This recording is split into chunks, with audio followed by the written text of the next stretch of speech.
My name is JP Hayashi, and I want to thank you today for joining me to talk about some of the proposed changes to the CCMBC bylaws to implement the collaborative model. In this presentation, I'm going to talk about the approach we use, the kinds of changes, and then also highlight some of the changes. We had four basic outcomes as we began the revisions to the bylaws. The first thing we always wanted to do was make sure we protected the rights of the member churches, as originally set up in the charter. Then we had to look at how to implement the structural changes to put the collaborative model in place, followed by what were the operational procedural changes that were needed. Having put those changes in place, then we wanted to go over the bylaws in their entirety to make sure operationally everything flowed together. One of the things we learned as we went through this process is it's important to have the national bylaws and the bylaws of provincial conferences aligned. In our strategy towards the bylaw revision, we decided we would renovate the house instead of rebuilding like a completely new set of bylaws. By that approach, we could keep the existing structure as much as possible and minimize our changes just to the things that were needed to implement the collaborative models. So our goal wasn't to rewrite the entire set of bylaws and create a whole new structure. It was to allow you to see what existed and what changes were needed to put the model in place.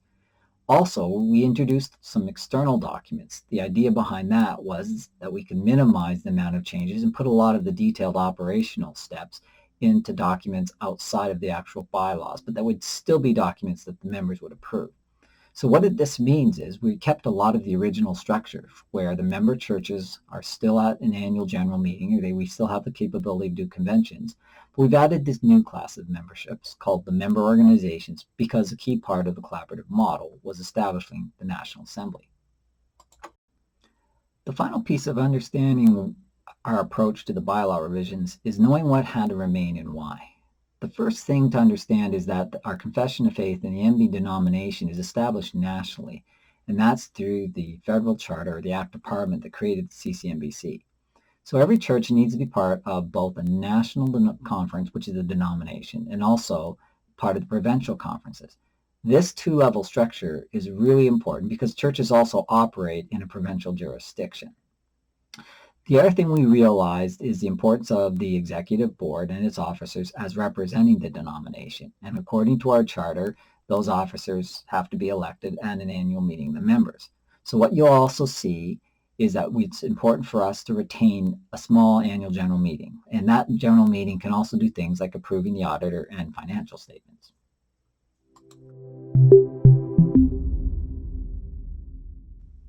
What I'd like to talk to you about next are the four types of changes that we made to the bylaws.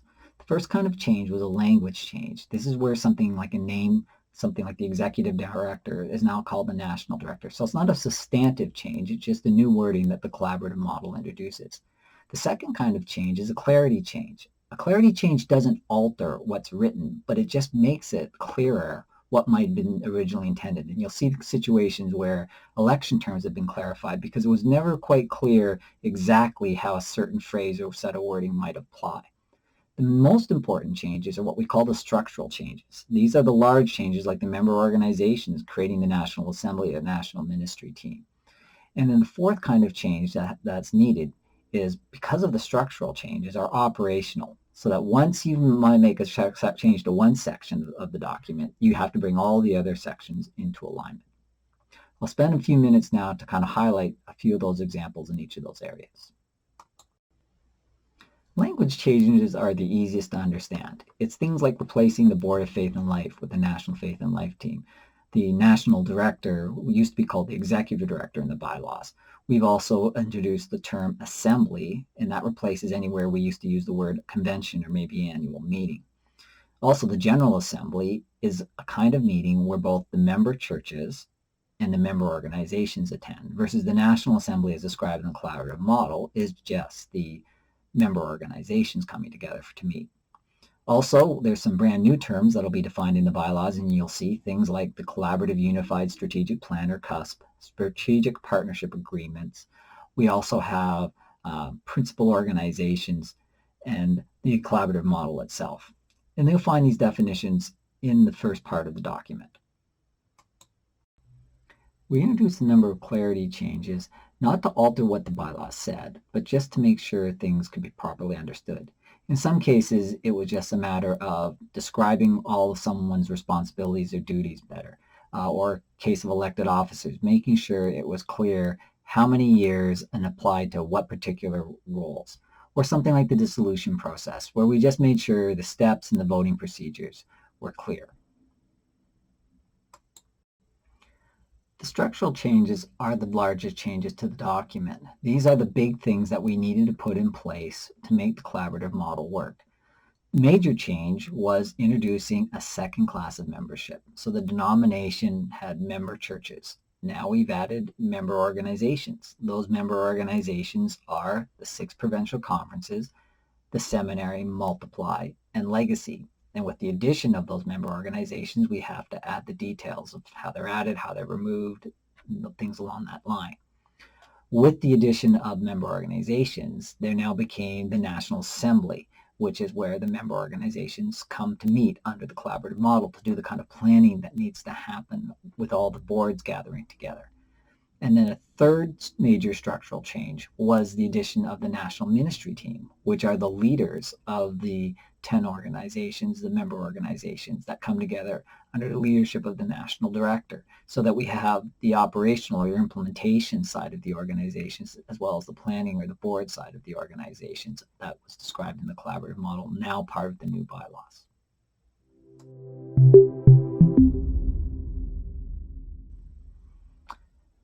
The operational changes that you'll see throughout the document really come into play as a result of the structural changes that you make. It's like the addition of the national ministry team. With them being created in the bylaws, there's now the opportunity for them to join the executive board. Also, new duties are described for the National Faith and Life team. There's a role of the National Conference Minister. These kinds of additions from the structural changes, you want to go through the bylaws and make sure that all the pieces align and fit together. I'd like to highlight one of the main changes that were made in the bylaws, and that was the addition of a new class of membership called the member organization. In the past, it was just our churches who were members of the national denomination. So we were a conference of churches. With the creation of member organizations being part of the denomination, now we can be described as being a conference of conferences and organizations, as well as being a conference of churches. It was important to bring all of our family, all of the organizations and churches that were part of the denominations into one family under our confession of faith. And the National Assembly was this place where all the member organizations on the collaborative model could meet together and plan. But in making these changes to the bylaws, we still ensured that the member churches, as defined in the original charter, stay as the primary member of the denomination. One other item that I'd like to highlight is the importance of this idea of dual membership, that every church is actually part of 2 conferences. They're part of the national conference of the denomination as well as part of a provincial conference, because the national conference, again, holds our confession of faith. Churches become members of the national conference by first becoming members of their provincial conference. Churches want to register, usually or incorporate as a society or corporation, and that's usually a provincial registration. So there's a benefit for churches to have their membership both provincially and nationally. Also, this provincial-national relationship means that it's the provinces that actually define what it means to be added or what it means to qualify to be part of the member of the denomination. And so we wanted to clarify the importance of the authority and how the 2 relationships work together, which highlights the importance of ensuring that the national bylaws and our provincial bylaws align. It's also important to realize that there's certain things that we do together nationally, something like the confession of faith, because the only way to amend our confession of faith is by all the churches in every province to come together to vote on that kind of amendment. One thing you'll notice as you read through the bylaws is there are a lot of references to external policy documents.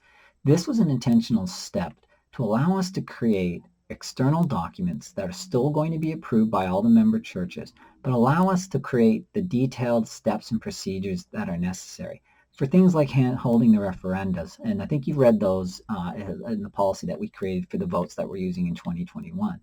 So these documents are really important to create details around all the new parts of the collaborative model.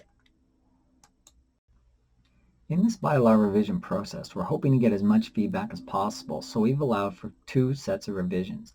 So after this first draft has gone out and we've had town hall meetings, we'll go back, make changes from what we've heard, and then go through yet another full set of town hall meetings to allow the churches and member organizations to provide as much feedback as possible.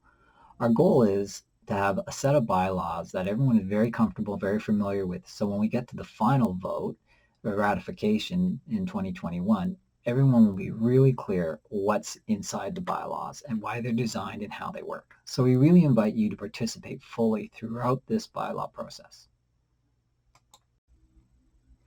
In closing, I'd just like to thank you and invite you to share your feedback. If we all work collaboratively, we'll be able to create the best set of bylaws possible.